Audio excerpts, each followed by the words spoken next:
ಈ ಹಿಂದೆ ಹಲವು ಬಾರಿ ಕುಚೋದ್ಯ ಮೆರೆದ ಗಮನ ಸೆಳೆದಿದ್ದ ಪಿಎಸ್ಐ ಯುವಿಎಸ್ ಅವಟಿ ಒಬ್ಬ ವಕೀಲರ ಕೆಂಗಣಿಗೆ ಗುರಿಯಾಗಿದ್ದಾರೆ.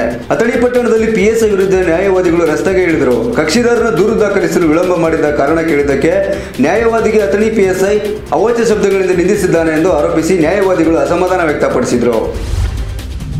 ಸಾಲಬಾಧೆ ತಾಳಲಾರದೆ ಮನನೊಂದ ರೈತ ಸರ್ಜೇರಾವ್ ಪರಶುರಾಮ್ ಕೋಳಿ ನೇಣು ಬಿಗಿದು ಆತ್ಮಹತ್ಯೆ ಮಾಡಿಕೊಂಡಿರುವ ಘಟನೆ ಚಿಕ್ಕೋಡಿ ತಾಲೂಕಿನ ಇಂಗ್ಳಿ ಗ್ರಾಮದಲ್ಲಿ ನಡೆದಿದೆ. ತಂದೆ ಮಾಡಿದ ಸಾಲವನ್ನು ಹೇಗೆ ತೀರಿಸುವುದು ಎಂದು ಮನನೊಂದ ರೈತ ಆತ್ಮಹತ್ಯೆ ಮಾಡಿಕೊಂಡಿದ್ದಾನೆ ಎಂದು ಹೇಳಲಾಗುತ್ತಿದೆ. ಬೆಳಗಾವಿ ಲೋಕಸಭಾ ಚುನಾವಣೆಯ ಪ್ರಯುಕ್ತ ಬೆಳಗಾವಿಯಲ್ಲಿ ವಿಎಸ್ ಸಾಧುನವರು ಅಧಿಕೃತವಾಗಿ ಪ್ರಚಾರವನ್ನು ಪ್ರಾರಂಭಿಸಿದರು. ಸೈನಿಕ ನಗರ, ಕಸಾಯಿ ಗಲ್ಲಿ, ರುಕ್ಮಿಣಿ ನಗರದ ಪ್ರಚಾರದ ವೇಳೆ ಮಾತನಾಡಿದ ಅವರು, ಅಭೂತಪೂರ್ವ ಬೆಂಬಲವನ್ನು ನೀಡಿದ ಜನತೆಗೆ ನನ್ನ ಹೃದಯಪೂರ್ವಕ ಧನ್ಯವಾದಗಳು. ಬೆಳಗಾವಿ ಜಿಲ್ಲೆಯ ಸರ್ವಾಂಗೀಣ ಅಭಿವೃದ್ಧಿಗಾಗಿ ಸಹಕರಿಸಿ ಎಂದು ಮನವಿ ಮಾಡಿದರು.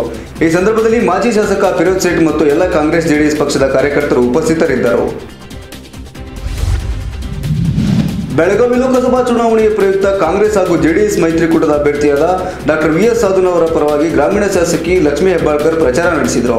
ಮಾರಿಹಾಳ, ಕನಗಾಂವ್, ಕೆಎಚ್ ನಂದಿಹಳ್ಳಿ, ರಾಜಹಂಸಗಡ ಗ್ರಾಮಗಳಲ್ಲಿ ಪಕ್ಷದ ಕಾರ್ಯಕರ್ತರ ಹಾಗೂ ಜನತೆಯ ಜೊತೆ ಸೇರಿ ಅಧಿಕೃತವಾಗಿ ಪ್ರಚಾರವನ್ನು ಹಮ್ಮಿಕೊಳ್ಳಲಾಗಿತ್ತು.